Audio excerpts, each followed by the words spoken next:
What is going on, everyone? This is Dan Green. This is Flyer and Ice, and we are the Heat Ratio Sports Network. This is Season 2, Episode 8, and as always, we name it after a legendary player. It's got to be Dave Schultz, right, gentlemen? I was going to go Dave Hoyta, but we'll go Dave Schultz. Probably a better. Can never go wrong. Yeah. No, so with me today are two of my favorite people. We've got Zach of My Dad Used to Play Hockey, Kinderchuck, and we've got Dave, Mr. Shades Glockner, of Betting for Breakfast, Golf Betting, and Fourth and Go. Dave's a very busy person. Gentlemen, thank you for joining us. I truly appreciate it. Sure thing, buddy. So glad to be here. Yeah, it's Are you though? Are you? It's fun to talk about the Flyers because right it's now. gonna be cathartic. It's gonna be cathartic for me. I can feel like I can get something off my chest today, so that's why I'm excited. Good. Yeah, I mean, listen, we had a hot thing going, Zach. Flyer and Ice was popular. It was climbing the ladder of popular podcasts all over Spotify, etc. But we hit a lull. Between the holidays, people getting sick with COVID, and just a unwatchable hockey club. It's been hard to do shows, so I'm dipping my foot in the cold water, and here we go.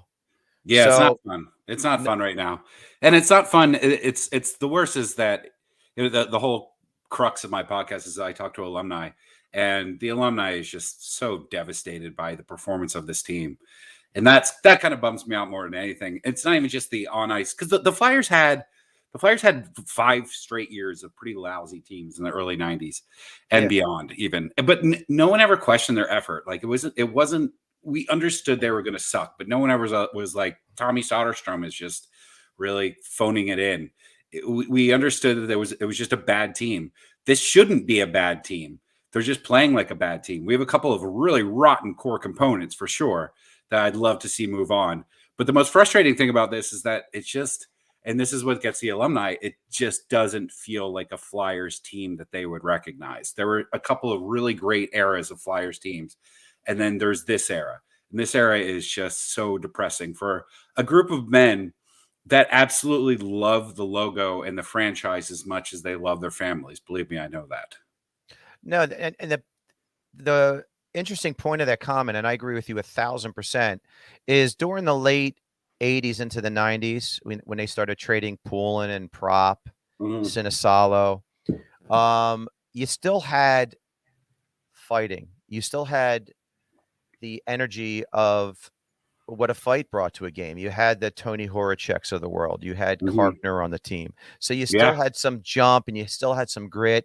At least it was a product that was worth watching because you just potentially were going to be entertained by the frustration of a loss via the fight.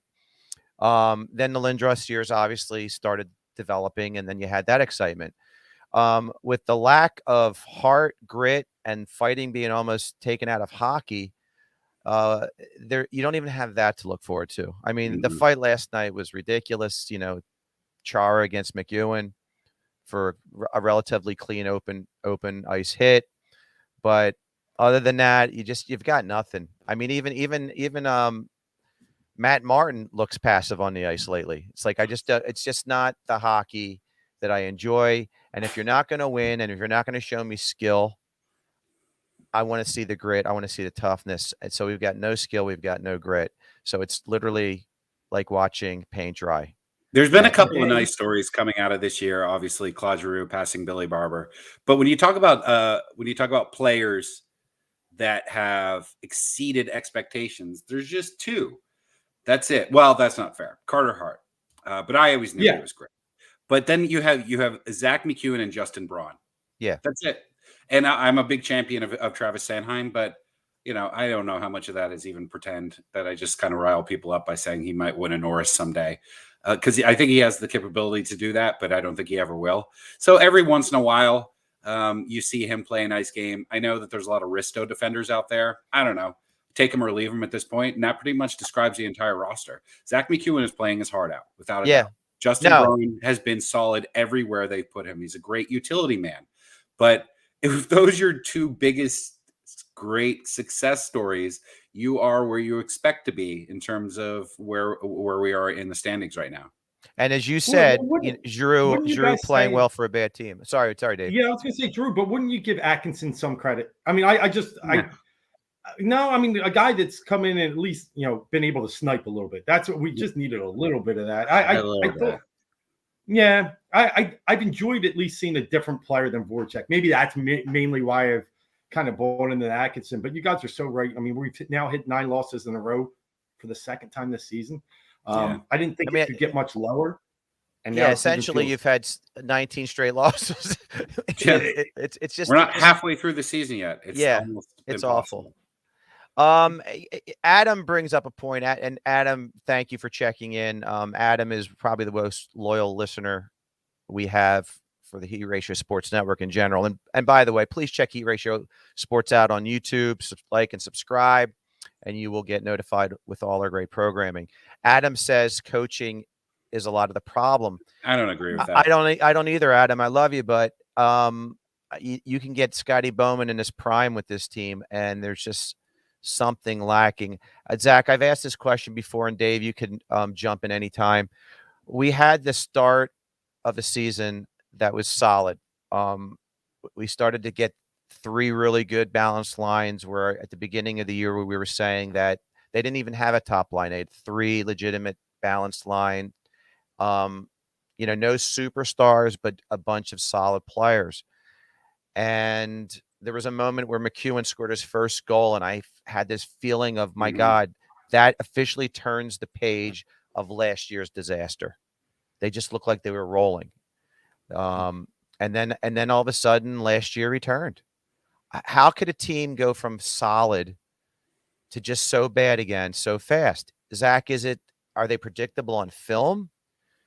Is it they, as a collective, just tune out coaches? Is it the modern athlete that this team just has the worst characteristic traits of the modern athlete that we hear about? What is going on? I mean, every team has a modern athlete roster, so I can't imagine that would be the case. There's a lot of there's some players on there that simply should not be on the Flyers right now. They should be on an NHL roster, but they should be not counted on as much as they're counted on for Philadelphia. Provorov, I think, is absolutely a great example of that. And obviously JVR is the worst money spent in the entire league. And I know that people's like, yo, he's streaky. Here's what streaky is. Streaky is 14 goals in 17 games, not 3 goals in 7 games. He's just a complete waste of space and money.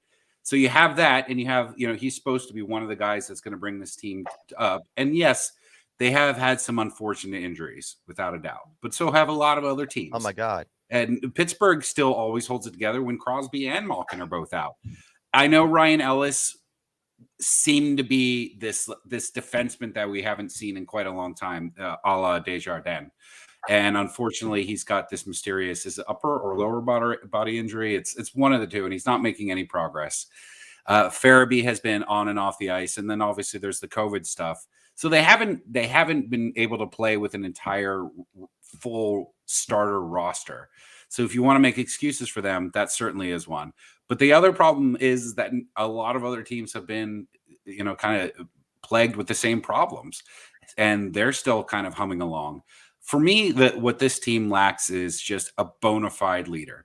And I'll always preface this in saying Claude Giroux has had a great career. But this is the other thing that I sort of hear from alumni and players that have left in the last few years, is that players don't want to play hard for him. And that's a problem. If someone has a captain, they should be absolutely the shining example of what a franchise should be. And Claude Giroux is anything but that. Sorry, I know there's a lot of Claude supporters out there, and he's unequivocally a great player. But when you look at the captaincy, and one of the worst eras of the captaincy in the Philadelphia Flyers history, he's pretty close to number 1. He's pretty much there. And if there's a lack of motivation and when you get beat 7 games in a row and then have a back-to-back with the New York Islanders, who've stunk all year and pretty much just beaten both games, and there's no sort of retaliation, who gives a goddamn about the score at that point? That starts with the man with the C on his jersey, and unfortunately that just doesn't happen.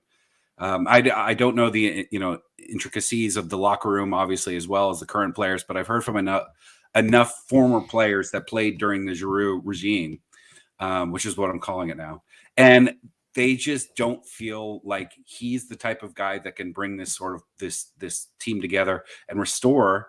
I don't want to say glory of this franchise, but at least passion of this franchise, like at least the branding that the Flyers spent so long building, and that's enough for me to just say, let's move on. Yeah, and that's a good segue to move on to some of our topics today. Something that jumped out at me, probably both you guys, was Bob Clarke recently ripped Ron Hextall's flying solo approach to picking Nolan Patrick over the scouting department's desire of wanting Cale Makar, who, my God, I have a hockey man crush for. He was how could you not? He was my Norris Trophy predicted winner this year, and he's the Hart Trophy winner this year so far. Yeah. So Bobby Clarke cited the injury history was the turnoff for the scouting department. Gentlemen, is this petty hindsight nonsense or is it newsworthy? I will start with you, Dave. It's newsworthy for sure. It's licking our old wounds. It's trying to make excuses for people who have long been gone and hiding a lot of things that are currently the problem with this franchise. And I think the biggest one is Chuck Fletcher. I'm with you on a lot of the stuff you said, Zach, about Giroux. His period as captaincy will absolutely go down as one of them. It just really is. Do we love Giroux? Sure. I mean, but can he wear that C? And those are two different things, right? And that's where I'm with you 100%. So I think this is petty. Back in that draft, let's be honest, it was like Nico Herscher and Nolan Patrick. Weren't they the top two? I know Cole has played great this year. I understand that. But I mean, Elias Peterson as well. Yeah, at that time, it was a no-brainer. It's one of those two or three. So I just do, like, why are we still trying to stab Hextall? Because he's on Arrival now? It's definitely newsworthy, but I just think it's just good teams don't do this. Now, that's Zach, no, that's a good take. Now, Zach, someone said to me, I can't think of who it was, that could this be a simple way of trying to take away from the team's poor play by being a subtle distraction? I don't think so. I just think it was Bob Clarke. You've interviewed Bob Clarke. It was probably Bob Clarke just being Bob Clarke, who's a frank, honest guy. What is your take on that? Yeah, that's the thing. I don't think there's any strategy here. Bob Clarke, but if you listen, the interview goes on for quite a while before he gets to the Hextall stuff, and for the first couple of hours, it's just two people I've never heard of jawing at each other. But then it gets interesting, and he talks about how much that he loved Hextall as a player, and that's sort of the divide that we all have as Flyers fans, right? Like, Hextall was our last number one goalie and just was a blast to watch. He made horrible mistakes, but he also did amazing things on the ice, and he was so fun to watch. And then the reason that I think that Clarke said what he said, and I think that he's probably wanted to say it for a long time, and I regret that I didn't ask him about it, but this was before, when I interviewed him, it was before this absolute shit show of the season. Or else it probably would have come to mind. I wanted to talk to him more about his relationship with Lindros and just going from hero to villain. But I think it is preserving a little bit of his legacy. I think that there's a little bit of that. But also, Clarke doesn't care that much about that sort of stuff. He's a legend. He's going to hang out in Flin Flon and just enjoy the rest of his life, knowing that he's arguably the greatest athlete in Philadelphia history. But I know that he was infuriated with a lot of the stuff that Hextall did. And a lot of, Dave, you mentioned great teams don't do this. Well, great teams also don't abandon their alumni. And sorry to go back to that point again, but Hextall really made it a policy that none of these guys that embodied what it was to be a champion or at least a contender for the Flyers were no longer allowed to be anywhere near the arena or anywhere near the locker room. And it's not like these guys go there all the time. They don't take advantage of anything like that. But they still feel like they should have kind of a right to be around and visit the players and visit the fans. And Hextall wanted to eliminate all that. And I think that coupled with the horrendous decisions in the end that he ended up making. I'm not going to blame Hextall that much for Nolan Patrick, because he did seem like a pretty surefire superstar. And unfortunately, injuries, and I think he's got a little bit of the Lindros bug too, where it's in his own head that he should be a lot greater than he is, and is not used to not being coddled. Kale, if we're all going to pretend that we wanted Makar back then and we're calling for it, we're all liars. But Hextall, it doesn't surprise me at all that Hextall went on his own and went rogue and made his own decisions. And I think the Braden Shen trade that was brought up at that point was also valid. If you're just not going to listen to your own guys, you're just going to sit in your office. And I'm sure you and I, we've all worked for bosses like this who think they absolutely know the best and don't want to interact with employees, and they don't last long. And I guarantee this too. As surprised I was that Hextall got hired by Pittsburgh, he is just a yes man there. He's just being told what to do, because there's no way he could just go on his success record in Philadelphia and go and garner that job in Pittsburgh. So I think he's probably a changed man. And with Brian Trottier being there, heading up the alumni, there's no way he's going to freeze them out. Especially, one of their owners is one of the top 4 greatest players of all time, would probably like to be around as well. But I loved that Clarke did this, because it was such an anomaly. You never hear, like, my dad will talk. He talks crap about one ex-teammate that he ever has, and only really in jest. So for a Flyer to call out another Flyer is very, very rare. But it was kind of something that we were all feeling, right? Like, when did this franchise really start to take a turn downhill, both in terms of success and in terms of passion and feeling and everything like that? And it was when Ron Hextall was brought aboard as GM. I mean, I agree with that to some extent, actually most of it, but the latter stages of Paul Holmgren were pretty dire. And I don't know when the transition of, Mr. Snyder passed away, and then Comcast is literally turning out to be a horrible ownership group. There really isn't any kind of lead guy per se. And that Chris Tarian referenced that. He's probably an alumni you've talked to many times. He's disenchanted with how Comcast runs the Flyers. So, and listen, I agree. Hextall made some blunders, but I'm not even going to equate the Shen trade as one of them, because we ultimately got Farabee and Frost in that trade. You can say what you want about those guys, and to me, Shen was almost like the Bobby Abreu of hockey. He wasn't borderline Hall of Famer.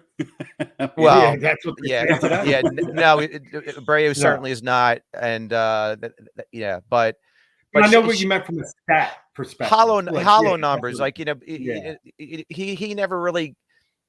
I don't know. I never looked at Shen as a sniper in waiting that will one day score consistently 30 goals.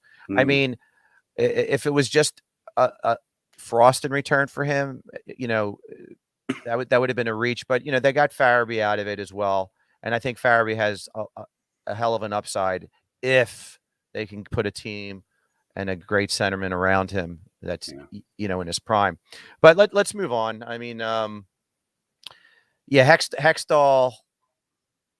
I have heard many negative things about Hextall the person. And then we've had, and Bob Clarke had plenty of moments in his tenure as a GM where things went south on him quickly. Yeah. Paul Holmgren had his moments where he bailed Bob Clarke out, and then he started having horrible trades and drafts. And then we were hoping Hextall would dig out of Holmgren's bad salaries that he brought on. So, and Fletcher, as to Dave's point, hasn't done anything to impress me either. I disagree. I actually think Fletcher's just working with what he's got. He's in a very tough situation. It's something I've been thinking about over the past year. The hard cap's not easy either. The hard cap's not easy, and he was kind of dealt just a pretty lousy core when it comes to players.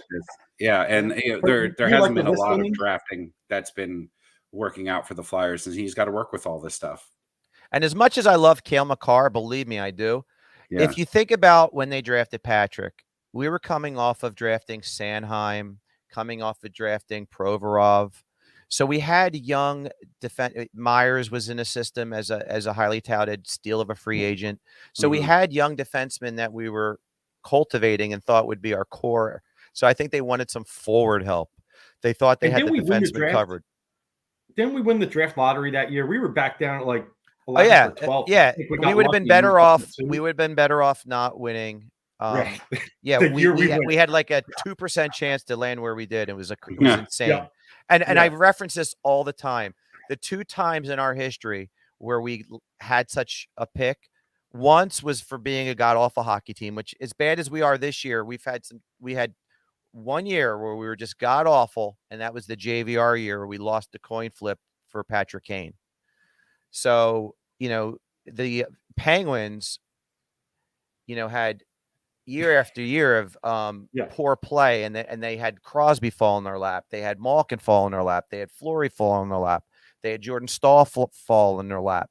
We didn't have such luck when we were bad. Look at all the number 1 and number 2 overall picks that the Oilers had year after year after terrible, year. yeah. I mean, They're we terrible. should, right. But so the times that we finally had an opportunity to be in that slot, there was really no generational hockey player at that time. And that's the sin of it all. But anyway. Yep. So here's my next little question.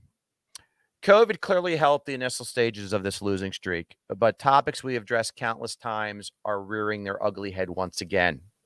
Poor special teams, slow play, no skill, no snipers, poor team defense. Hell, this is not even on the banner, but hell, Timo Meyer scored 5 goals in 1 game. We won't score 5 goals in a week. Yeah. Mm-hmm. Think about that. How did that happen? Oh my God. Yeah. So Zach, talk to some of these points, please. Yeah, it's I'm just trying to think of the facet of a game that I would point to as a success. We're going to constantly, I think, praise the goalies this year because they've just been hung out to dry. But other than that, like, I don't know. I'm kind of like you, Dan. It's tough to sit through a whole game. They get pretty unwatchable, and especially when they were on that West Coast trip and they weren't starting until 10:30. Right. A couple of nights I stayed up till midnight, and then I'm sitting there at 12:30 after they lost again and thinking, what have I done with my evening? And I even the worst teams that I've seen the Flyers put out, there was always one player that I was really excited to see hit the ice. And I don't know who it is this year. Because for a little bit for me, it was Sanheim. And then also for a little bit for me, it was Morgan Frost, because I still think he's got tremendous capabilities, perhaps. We'll see.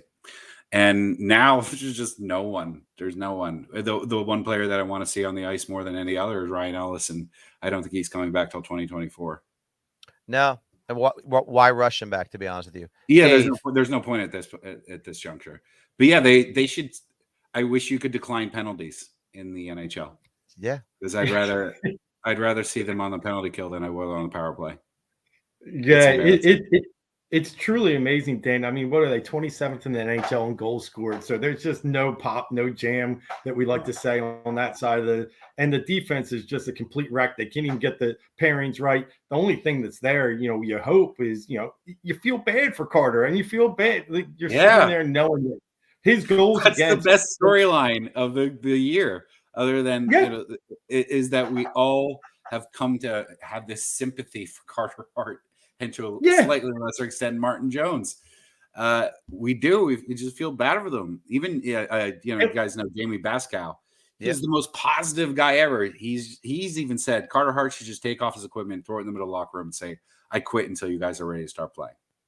Yeah, true. I mean, it's true. This is the year we needed out of Hart in a way, right? We need to see a little rebound, and we did. His save percentage is up by about 30 points. Looking, his goals against are similar, but you can't, I can't weigh that against him.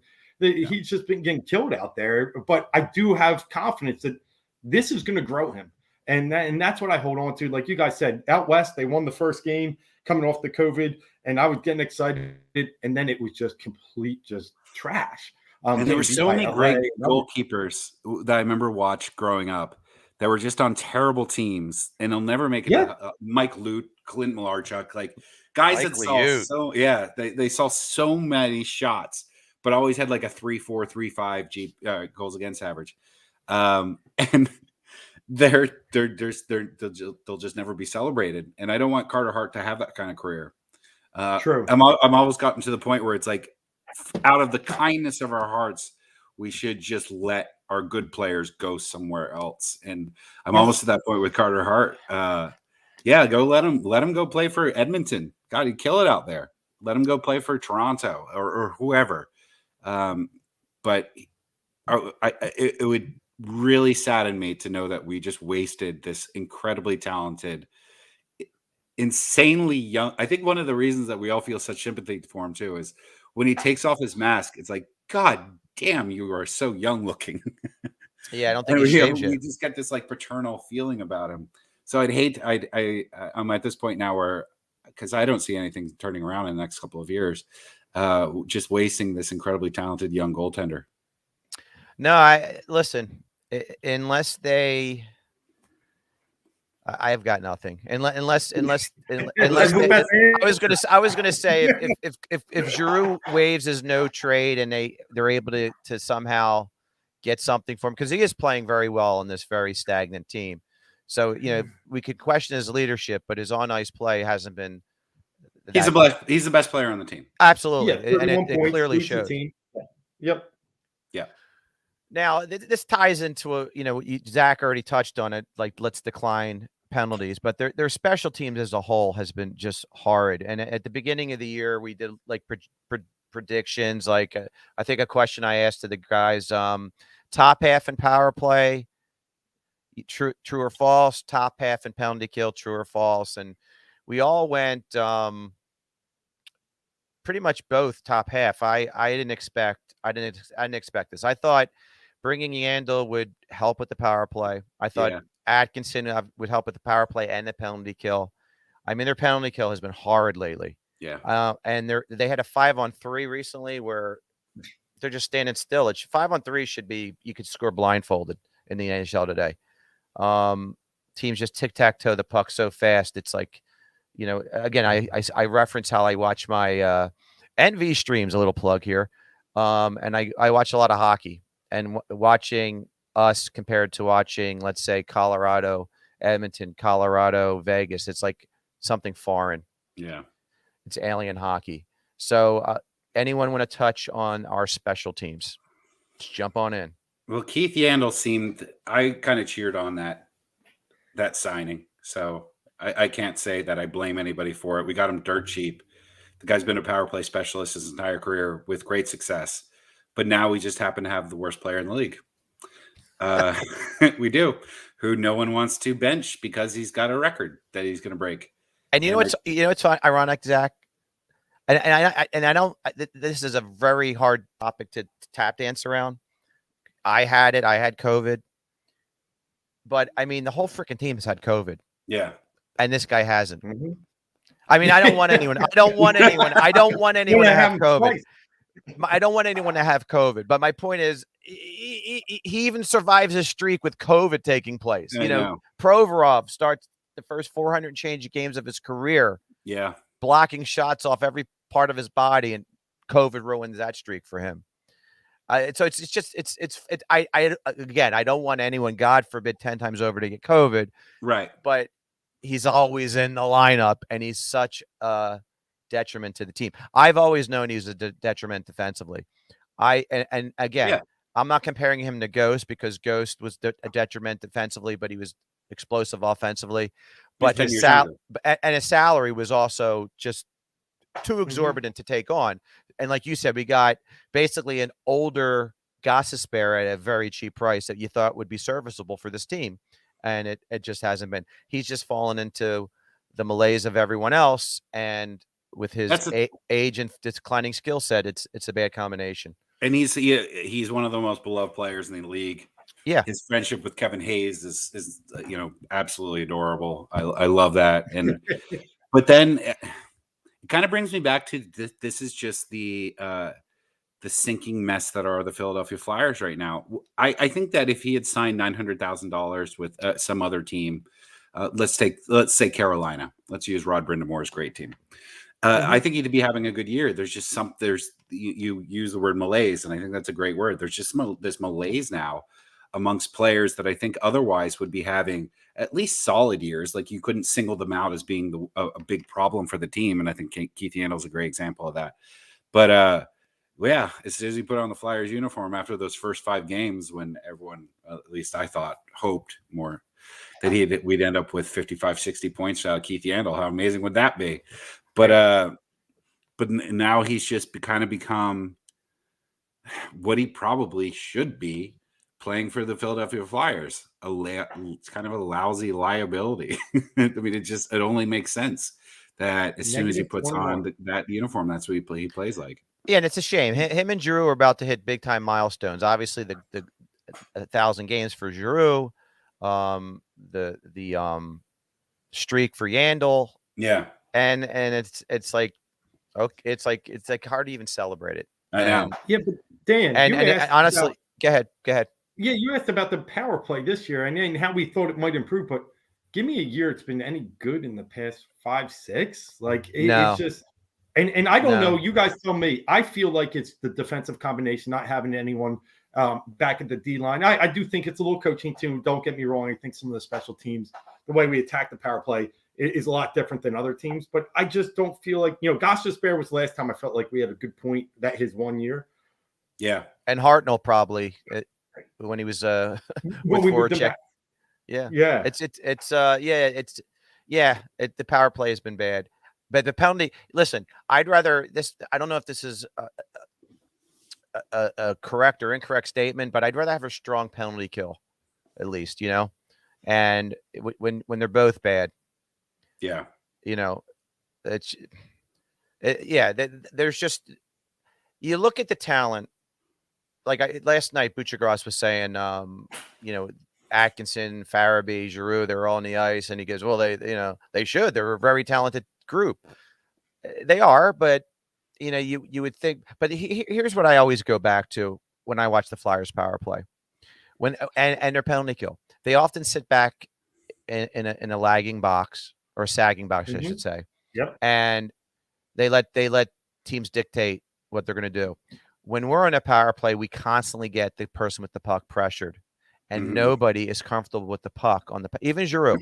Giroux has great hands, but he just doesn't have the foot speed anymore. And everyone else, it's literally a hot potato. Get it off my stick. Like, you want JVR with the puck? God forbid, no. And getting back to your point, I'm jumping a little bit about Carter Hart.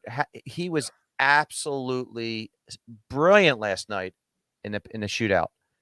And of course, Varlamov was equally as brilliant, but it goes to the fact that we just have no snipers. And I don't know if this is accurate or not. I'm actually having a complete cramp. Somebody brought it up to Al Morgani today, and I think Al verified it, that I don't think we've scored on the shootout this year. No, we have not. That's insane. No. That defines. I've been saying it for years. When they're so bad on the shootout for years, that shows you they don't have anyone with hands, and if you don't have hands, you're not going to be a true sniper. But you even need to be a sniper to score on a breakaway, like an orchestrated breakaway where you get to devise a plan for. It works for TJ Oshie all the time. TJ Oshie is a very fun player to watch. Yeah, I mean, and the kid on Anaheim, Terry, who's basically Oshie Jr.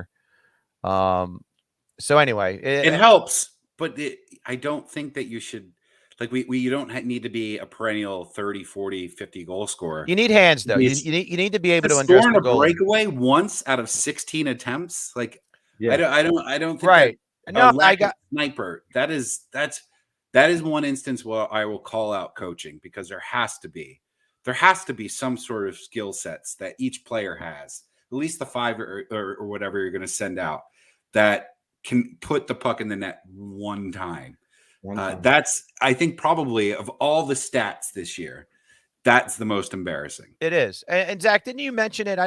You might have mentioned it, or I might have saw it on a broadcast. Wasn't Mario Lemieux's philosophy on a shootout or a breakaway? You always got to shoot glove side high, because the goalie's natural reaction is to flinch down a little bit. Yes. And so, when you're 0 for 16, 0 for 17, it's like, just go glove side every freaking time, for God's sakes. Or do what Malkin does. Crank up a 100-miler from 10 feet away. Like, Drew tried that. Drew tried that. Did he try it last night? Yeah, he took a slap shot point blank on his opportunity. So, yeah, my dad was 2 for 3, I think, in his career. On a penalty shot. That he has brick hands. Yeah, I'm not going to elaborate on that. All right, so this is a topic that we've hinted at, and I'm glad you did hint at it because this is one of the things that's really infuriating me. Why on earth is Morgan Frost someone that you've got to experiment with lingering on the fourth line, and Willman and Mayhew are playing third line roles? It just makes no sense to me that you're punishing this kid. I don't know what he might have done in practice, what they see in games, but you can't, if you're going to put him on the fourth line, send him back to the minors. Mm-hmm. You got to throw this kid on the top two lines and just see what the hell he's got, not throw him on the fourth line. To me, it's just absolutely, it's as important as having tits on a bull, putting him on the fourth line. Yeah, because he's not even a fourth line player. Like the fourth line is defense first. You put him out there sometimes to shut down the other team's first line or somewhat good second line. I thought when they brought him up that this was a season-long commitment. Let's see what this kid's got. For God's sakes, let's have a draft pick work out. And yeah, he struggled a little bit, but he in terms of points. But Mike Yeo was saying, well, he's doing other great things about in the game, and apparently not good enough. But my biggest problem with it is that if you get pushed down to the fourth line because the top three lines are just humming, which happens, that's great. Like if JVR was putting in, if Konechny was playing great, none of them are. Right. So why not just keep this kid up? Like when the hell are the Flyers going to commit to youth? Because clearly, these late 20s, early 30s guys aren't really working out for them. You got Morgan Frost, and you just brought up hands. We've seen him. Granted, it was in the AHL, but he's got some pretty sick hands. No, he does. And give him 18 minutes a night. I don't understand the fourth line demotion whatsoever. So I'm assuming, Dave, you're on board as well. Well, yeah, Morgan Frost is one of my favorite Flyers that I expected to see a year of development out of. I did expect him to get a little more ice time in certain areas. I mean, what's the average? His high is like 13 and a half minutes the past 5-6 games. We hear Kevin Hayes is out. There's all this thing. You know where we're headed. Things need to change, and with not seeing him get the opportunities and being buried on the line, a fourth line. No, it's very disappointing. You guys mentioned a few of the other players earlier. Like last night, Lawton actually for once shows up and gets a couple shots on goal and has some pretty good legs. But that's another guy that I'm starting to lose a little bit on. I mean, why not change it up? Yeah. No, it's funny. Nick, the scout, loves Scott Lawton, and he's kind of like made me appreciate him too. And we had a scout on our show many months ago who is close friends with Lawton and TK. And some of the stories you hear behind the scenes, I think with Lawton, it's more of a demoralized factor where he was just never given an opportunity. He was always buried in the third and fourth lines. And the scout was saying he has so much more skill than that to offer. And now he's wearing the assistant captain on his sweater. So, I don't know what they're trying to do, but and now it goes back to what what we've talked about. It's like, all right, if they're willing to give him that increased role of a top line forward, maybe some of these players are just so damn demoralized by what's going on. Maybe we just don't know what's going on in the locker room. Lawton just hit 400 games, right? I think. What's the point of doing that after 400 games? Like you're kind of you do that after 80, after 120 at the latest. To now give them this extra responsibility after I would agree. I don't know who the scout was, but Scott Lawton, he never got a chance. He never really got a chance to see meaningful time in the first or second lines. And I guess that's what we're going to do with Morgan Frost. I don't know. No, because you see it like when we talk about, obviously speed is generated by great passing lanes and getting the puck moving quickly. Yeah. That's what generates speed. But on occasions, you can see Scott Lawton separate from defenders on the ice. He's a nice skater, and he's not getting to utilize his talents, in my opinion. Yeah. A lot of people hate him as a hockey player. I'm on the opposite, and I think he has something to offer if in the right situation. And along the lines of this topic, and I think we already know the answer to the question, but I just want to bring it up anyway. We had a really, really entertaining guest, and I encourage you to watch Offsides, the Offsides podcast. It's just a great podcast based. It's a Toronto Maple Leafs based podcast. James Roberts is the host, and he was on our show. And he basically didn't want he's a big fan of Cam York, and he didn't want him brought up on a bad team. He believes that, let these kids develop in the minors. Don't bring them up to a bad team. And obviously, I think he was forced to be brought up because of the COVID situation. And now that he's been brought up, I think his play has been very solid, and he's been playing on every important role. He's on the power play. He's on the penalty kill. He plays significant minutes. Are we to expect that he stays? If everyone got healthy and yada, yada, yada, is he staying or does he go back down? I think they probably send him back down. As crazy as I think that is. He's, 21?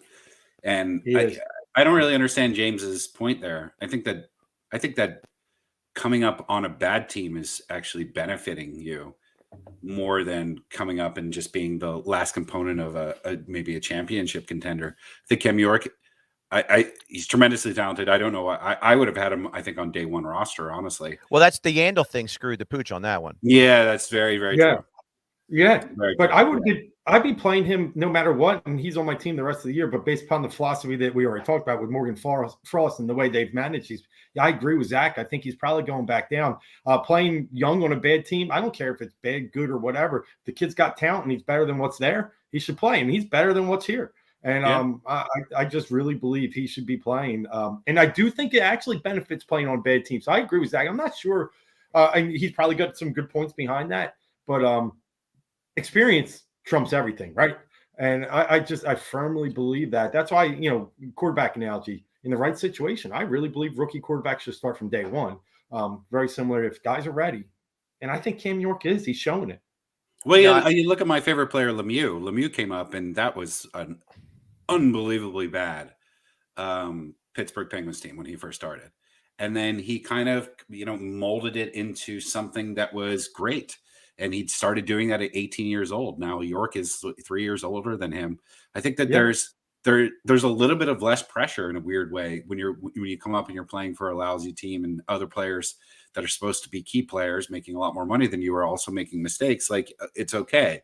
You don't get it. You don't crawl into your head as nearly as much. I would keep Cam up. I think the logic. I wouldn't have traded Knack. So I don't know. No one's listening to me. I think the logic with what James was saying, and I didn't agree with him either. I was respectfully quiet when he was bringing that up, but I think his logic might have been that the defensive pairings make a big difference, and who's going to be working with him makes a big difference. I think Ryan Braun is a solid partner to have, but now he's been bouncing around with multiple partners. But that's where I think where he was leaning. Like, who are you going to pair him up with, and is that pairing going to help him or hinder him? So I think that was his only thought process behind that. But a lot of people have that mentality that you baby the young, and other teams have dispelled that. I mean, again, we've talked about Cale Makar. He's been a stud since jump. Yeah. So yeah. Yep. All right, Look at the Rangers. The Rangers threw everybody in right away. I agree, and we're going to be talking about the Rangers very shortly. Is there anyone that we want to see come up? Let's type it. Let's bring it to this. Let's bring it this way. Trade deadline comes. Giroux, Hayes waive their no trade clauses. Risto is a free agent after this year. Yeah. And why would he want to sign back with this team? Yeah. So do you start the rebuild and see what kind of draft capital you can build with some of these players? Maybe get a young minor league prospect in return. So assuming we start having voids in our roster, if they can swing some trades, first of all, what's the status on Allison's health? Yeah, that's Firster's health. I think he's played the last 3 with the AHL team. I got to start seeing these guys. Yeah. I don't want to. Allison keeps getting cursed as soon as he gets called up. Right. I don't want to see Bunneman anymore. Do you know what I'm saying? I don't want to see. Yeah. I don't want to see Jackson Cates anymore. Right. These guys are going to be lifelong, AHL guys that are just filler Peter hitters. White types. Yes, that's a great analogy. So, is there anyone? I would have loved to see Zamula stay a little longer. Yes, I was thrilled. I didn't see that coming. I didn't know they were going to bring him up. Absolutely, keep him up here. So we're in agreement. I've never liked babying young players. Throw them into the fire. There's so many, like Hextall. Hextall was the quintessential guy, the guy that babied players. I don't think it was either Ghost or Provorov. So many things blend in my head. You remember when Mark Streit got injured? That was when I believe Provorov was locked into making the lineup out of training camp. I think that's who it was. Otherwise, he might not have started with the club. And then Ghost came up because of an injury and then lit the world on fire, and he stayed. But Hextall was wanted to hold these guys back. And I'm like, no. Guys with this kind of pedigree, you got to let them play from jump. And, like Provorov obviously has been somewhat of a disappointment. I literally thought he'd be in a Norris Trophy conversation year in and year out. Yeah. And that just has not been the case. But anyway, our next little topic. Now, I hate to toot my horn, but I will. I was high on the Rangers at middle of last year. I just saw this thing coming. And I predicted that they would be a playoff team when the season started. At the very least, there's a slam dunk wild card team. I don't know if I saw them dominating the way they are now, but they are a legit great young team, as Zach referenced, who have thrown many young people into the fire. So what are your thoughts right now on how the Metro is looking? And I could describe the standings as we speak. Well, you got the Canes at the top, but the Canes, Rangers, and Capitals. Canes, Rangers, Capitals, Penguins, and then no one else is even close. No. The way it drops off after that is just absurd. And then the Atlantic, you have Lightning, Panthers, Maple Leafs, Bruins. So it looks like the Bruins and the Penguins, Maple Leafs, Capitals, any machinations of that scenario, they'll be the wild card teams. Right. The good story of the Red Wings and the Sabres are starting to fall. Yep. Yeah, no one expected much. Right. I think Detroit will be very good in a couple of years, or maybe even next year. Yeah, they're building a nice young club as well. Yeah, they are. Steve Yzerman is a pretty smart hockey guy. Yeah, he built the Lightning, and he's now building the Red Wings. And the Islanders, Yeah, what happened there? Well, they're at 500 now, and they have like 5-6 games to spare on everybody because of the COVID. It's funny. I think that COVID did throw them completely off, right? Well, they started this arena on the road, so that's tough. Yeah, with the new arena. Yep. Nick Tosti, despite their standings in the schedule the past few years, would say the Islanders stink. Besides Barzal, who the hell do they have on their team? They stink. And I'm like, well, they have a bunch of solid role players led by the best coach in hockey. Yeah. And I think I think even if they don't get into the playoffs this year, I think they're going to start trending upward. And I think every team's allowed to have that mulligan year where they don't make the playoffs, but I think they would bounce back down the road because they also have Lou Lamoriello as their GM, Lamoriello's a genius. Who makes things happen. Yep. So I have no doubt that the Islanders will eventually bounce back. But I think our this question is answered. The teams that are looking to be slammed, the Hurricanes, Rangers, Capitals, Penguins, boom. Yeah. They're all playoff teams. And I believe the Lightning, Panthers, Maple Leafs, and Bruins will all be playoff teams. And I don't think anyone really has a shot other than that. No, that's what it seems like. Toronto's going to collapse in the first round, which is just always their way.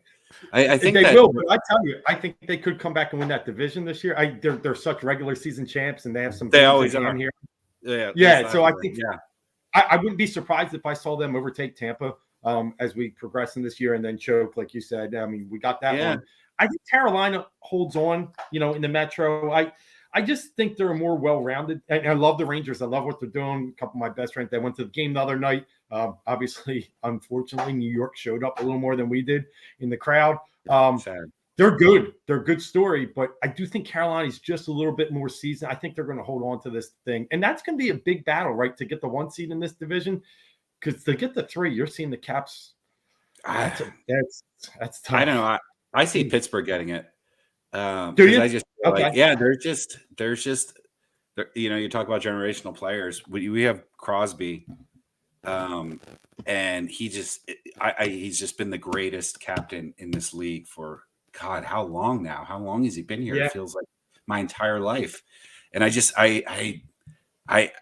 think Pittsburgh has just been an exemplary example of a franchise that has dealt with a lot and still it finds ways to win, 60% of their games, but they don't have those crushing defeats even when they're missing not one, but 2 of their best players. And now that Crosby's back, and I'm just a big fan of his game. I know that's a horrible thing to say as a Flyers fan. No, absolutely. Yeah. But can you trust the goaltending, Jerry? Like, I mean, I don't know, man. Like that's maybe where I'm not. like, yeah. But when I look at the goaltending this year, I can't even really figure it out. Like I figured Carter Hart would have a nice year, but then you got these other guys that I've never even really heard of, all of a sudden putting up like 930 save percentages. So, well, my 1A Vezina guy was Shesterkin.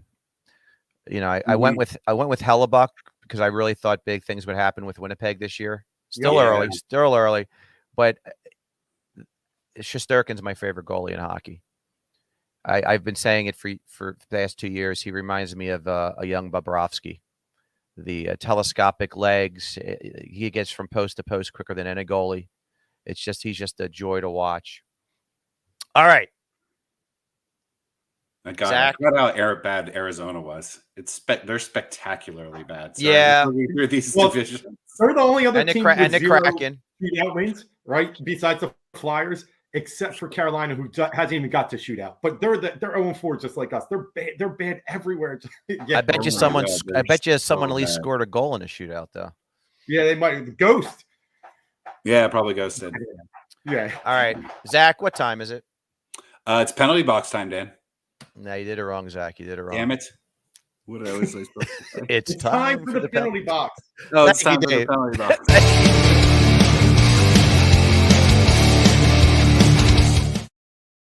All right, so now I'm breaking your stones, Zach. You know I love you. No, all right. So I am going to share the screen. Tell me if it pops up, gentlemen. I mean, I see things. Yeah. I see lots of things. So I have to get rid of the fancy schmancy. All right. So because I was in a mood, we're talking about this Flyers hockey club.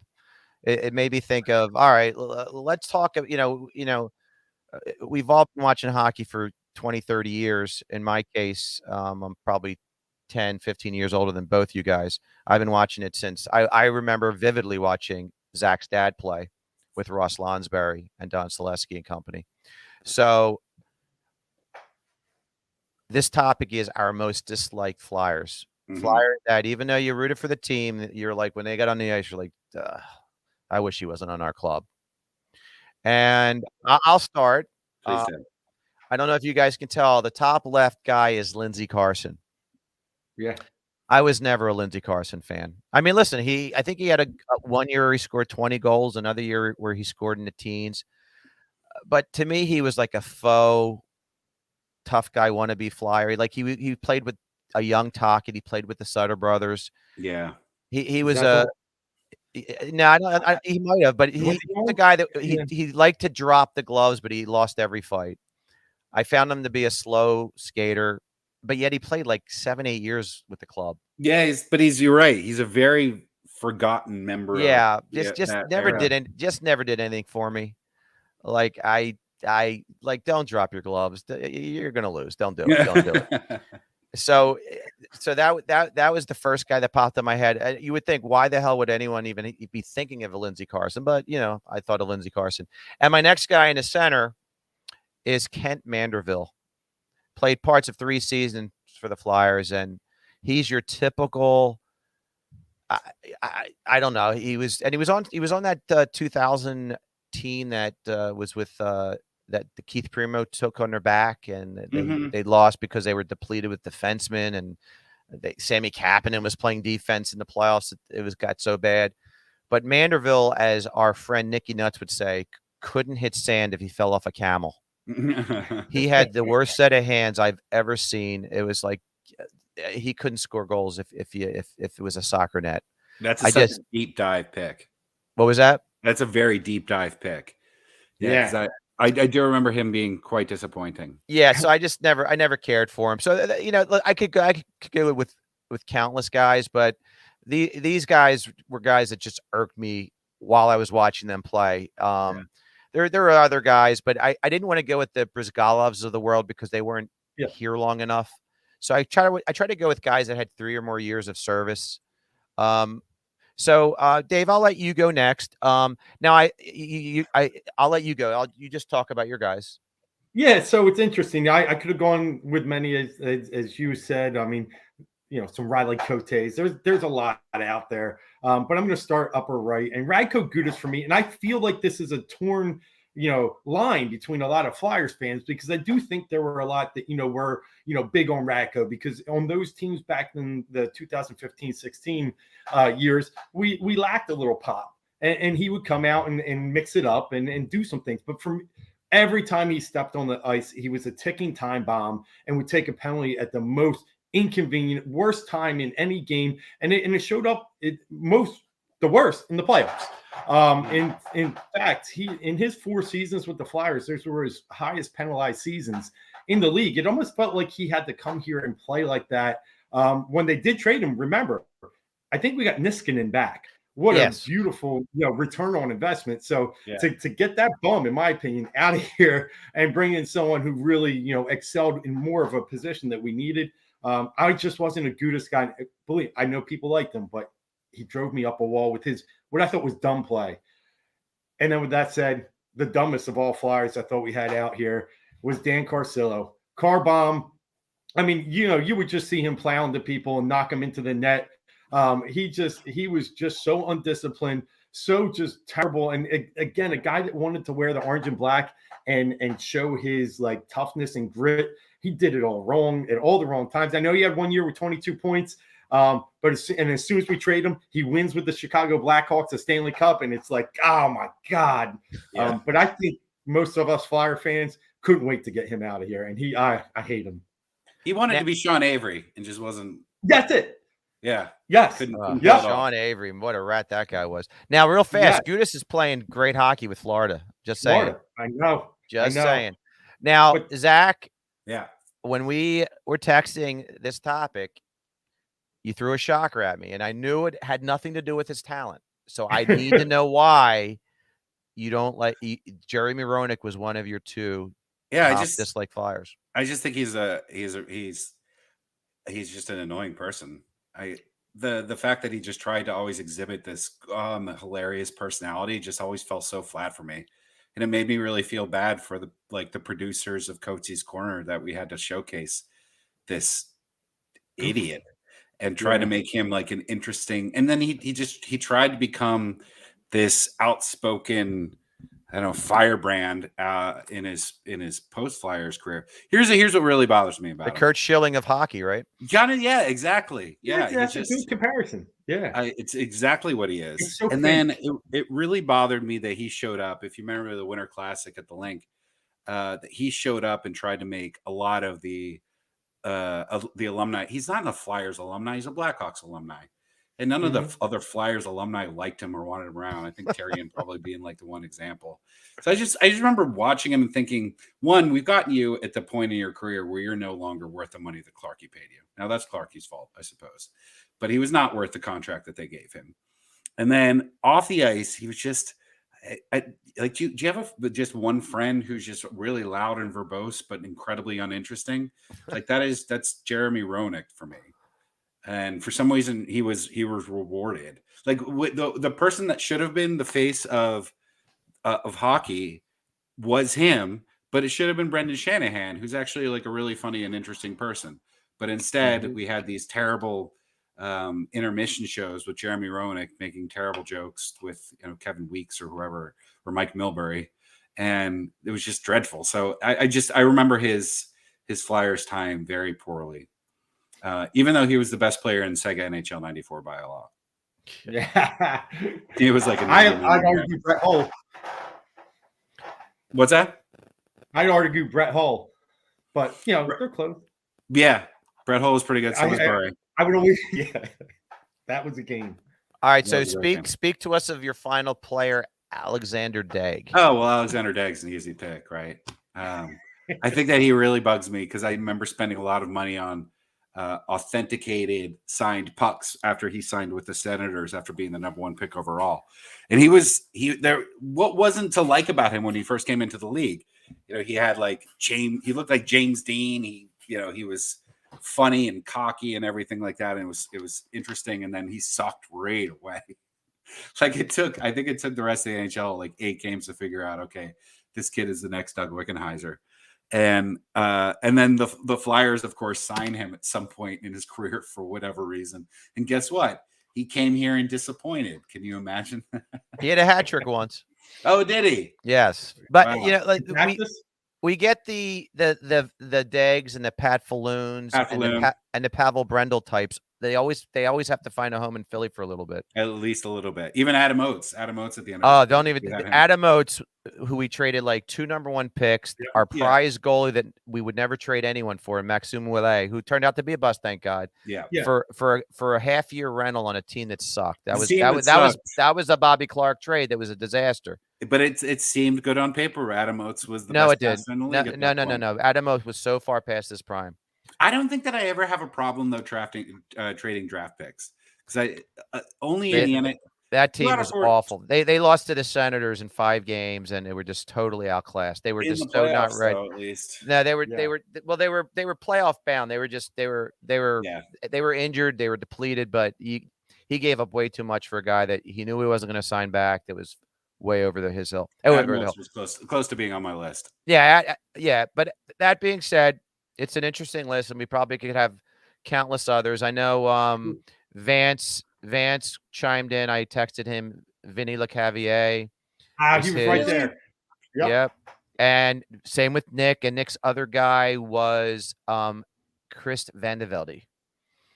Jeez. Velde is probably like the more modern day Kent Manderville. It's like he played with Pierre Edward Belmar, I believe, on the 4th line, and he's like he's your typical Flyer that you're like, why he's in the lineup so much, and But anyway, gentlemen, with Vinny, it was funny. He had that first year. I think he had like 37, 40 points, right? Decent year, but it was the healthy scratches like the next year or two. And what was it? Berube, I think, was the coach then. I think why we didn't like Vinny is we couldn't figure out why he wasn't playing. Like it just, I see what they're saying. It was another superstar that we got way past their prime. Way past. Yes. The Paul Coffey, the Dale Harachucks of the world. Yeah. Wait, Coffey had a good year here. He was, but he was past his prime. He was not the Paul Coffey. Yeah, well past his prime. But he was past his prime when he got to Pittsburgh. Speaking of past our time, let's go there. We're past our time. So, gentlemen, this has been fun. Yeah, thanks. Talking hockey. It's been a while because, like I said, I have to. It's like, if you're asked to be tortured, do you want to flog yourself or watch the Flyers? So that's the tough decision for me. Yeah. So it's just they're a hard team to watch. And I've talked to other podcasting hosts that I'm friendly with. And nobody's really. They're not. No one's even doing it. They're like just showing. They put up on Twitter like the 2-minute highlight reel of the game, and that's their staying relevant. Yeah, relevant. Excuse me, in the Twitter world, in the podcasting world, because no one wants to talk about this team. It's just like beating a dead horse. But gentlemen, I appreciate you helping me beat this dead horse. Yes, and hopefully things will turn around. They will not. I know, but we have to stay relevant in the hockey world, guys. We have to stay relevant. So on behalf of Zach Kinderchuk, you got to check out My Dad Used to Play Hockey, and Dave Glockner. You've got to check him out on Fourth and Go on the Heat Racer Sports Network. His Betting for Breakfast show. You know, you guys want to win some money, watch Dave, watch Mark Drumheller. And gentlemen, again, thank you. We are Flyer and Ice. We are the Heat Racer Sports Network. Again, subscribe, tap that bell. And if you come out every Tuesday from 7 to 8:30, Steam Pub in Southampton, PA, you'll see some fun live entertainment by the Heat Racer Sports crew. So on behalf of my buddies above me, I am Dan Green. Stay well, be safe. Let's go Flyers. See you, buddies.